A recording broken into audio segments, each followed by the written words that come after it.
Bus ನಿಲುಗಡೆ ಇಲ್ಲದೆ ತೊಂದರೆಗೆ ಒಳಗಾಗಿದ್ದ ಶಾಲಾ ಕಾಲೇಜುಗಳು ಹಾಗೂ ಗ್ರಾಮಸ್ಥರು ರಸ್ತೆ ತಡೆದು ಪ್ರತಿಭಟನೆ ನಡೆಸಿದ್ದಾರೆ. ಚಾಮರಾಜನಗರದ ಪಣ್ಣದಹುಂಡಿ ಬಳಿ ವಿದ್ಯಾರ್ಥಿಗಳು ಗ್ರಾಮಸ್ಥರು ಸಾರಿಗೆ ಬಸ್ಗಳನ್ನು ತಡೆದು ಪ್ರತಿಭಟನೆ ನಡೆಸಿದರು.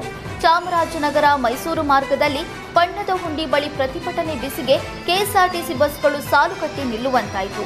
ಸ್ಥಳಕ್ಕೆ ಭೇಟಿ ನೀಡಿದ ಕೆಎಸ್ಆರ್ಟಿಸಿ ಅಧಿಕಾರಿಗಳಿಗೆ ಗ್ರಾಮಸ್ಥರು ತರಾಟೆಗೆ ತೆಗೆದುಕೊಂಡರು. ಸಿಲಿಕಾನ್ ಸಿಟಿಯಲ್ಲಿ ಕ್ರೈಮ್ ಮಾಡುವವರಿಗೆ ಪೊಲೀಸರ ಭಯವೇ ಇಲ್ವಾ ಎನ್ನುವಂತಾಗಿದೆ. ಮಾರಕಾಸ್ತ್ರ ಹಿಡಿದು ಸಿಟಿ ರೌಂಡ್ಸ್ ಆಯಿತು, ಮಾಫಿಯಾ ಅಂತ ಬರೆಸಿದ ವಾಹನ ಚಾಲನೆ ಆಯಿತು. ಈಗ ಪೊಲೀಸ್ ಕಮಿಷನರ್ ಕಚೇರಿ ಪಕ್ಕದಲ್ಲೇ ಜೂಜಾಟ ಕೇಂದ್ರ ಓಪನ್ ಮಾಡಲಾಗಿದೆ. ನಗರ ಪೊಲೀಸ್ ಆಯುಕ್ತರ ಕಚೇರಿಯಿಂದ ಕೂಗಳತೆ ದೂರದಲ್ಲಿರುವ ನಿಸರ್ಗ ಗಾರ್ಡನ್ ಹೋಟೆಲ್ ಮೇಲ್ಭಾಗದಲ್ಲಿ ಅಂದರ್ ಬಾಹರ್ ಜೂಜಾಟ ನಡೀತಾ ಇತ್ತು. ಖಚಿತ ಮಾಹಿತಿ ಆಧರಿಸಿ ಸಿಸಿಬಿ ಪೊಲೀಸರು ದಾಳಿ ಮಾಡಿ 12 ಆರೋಪಿಗಳನ್ನು ಬಂಧಿಸಿದ್ದಾರೆ. ದಾಳಿ ವೇಳೆ 53,000 ನಗದು ವಶಕ್ಕೆ ಪಡೆದಿದ್ದಾರೆ. ವಿಚಾರಣೆ ವೇಳೆ 2 ತಿಂಗಳಿನಿಂದ ಜೂಜಾಟ ನಡೀತಾ ಇರುವಂತದ್ದು ಬೆಳಕಿಗೆ ಬಂದಿದೆ. ಈ ಸಂಬಂಧ ವಿಧಾನಸೌಧ ಠಾಣೆಯಲ್ಲಿ ಪ್ರಕರಣ ದಾಖಲಾಗಿದೆ. ಟ್ರಾಫಿಕ್ನಲ್ಲಿ ಯದ್ವಾ ತದ್ವಾ ಗಾಡಿ ಓಡಿಸಿದ್ದನ್ನ ಪ್ರಶ್ನಿಸಿದ್ದಕ್ಕೆ ಕಾರು ಚಾಲಕ ಅಶ್ಲೀಲ ಬೆರಳು ತೋರಿಸಿ ಕಿರಿಕ್ ಮಾಡಿರುವ ಘಟನೆ ಬೆಂಗಳೂರಿನ ಗೋಪಾಲನ್ ಮಾಲ್ ಬಳಿ ನಡೆದಿದೆ. ಟ್ರಾಫಿಕ್ ರೂಲ್ಸ್ ಫಾಲೋ ಮಾಡದೆ ಡ್ರೈವಿಂಗ್ ಮಾಡ್ತಾ ಇದ್ದ ಕಾರು ಚಾಲಕನನ್ನ ಯುವ ಕಾಂಗ್ರೆಸ್ ಪ್ರಧಾನ ಕಾರ್ಯದರ್ಶಿ ಅಕ್ಷತಾ ರವಿಕುಮಾರ್ ಪ್ರಶ್ನಿಸಿದ್ದಾರೆ.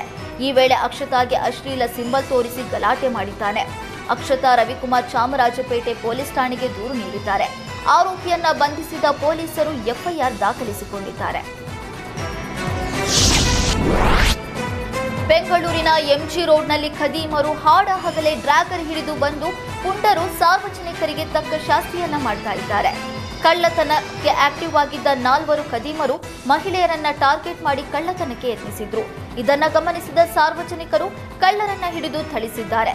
4ರಲ್ಲಿ ತಪ್ಪಿಸಿಕೊಂಡು ಹೋಗ್ತಾ ಇದ್ದ ಓರ್ವ ಕಳ್ಳನನ್ನ ಕಿಲೋಮೀಟರ್ ಗಟ್ಟಲೆ ಚೇಸ್ ಮಾಡಿ ಹಿಡಿದು ಥಳಿಸಿದ್ದಾರೆ. ಬಳಿಕ ಕಳ್ಳರನ್ನ ಕಬ್ಬನ್ ಪಾರ್ಕ್ ಪೊಲೀಸರಿಗೆ ಒಪ್ಪಿಸಿದ್ದಾರೆ.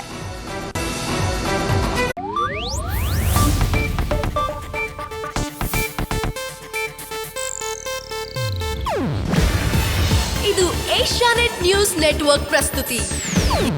ನೀವು ನೋಡ್ತಿದ್ದೀರಾ ಏಷ್ಯಾನೆಟ್ ಸುವರ್ಣ ನ್ಯೂಸ್.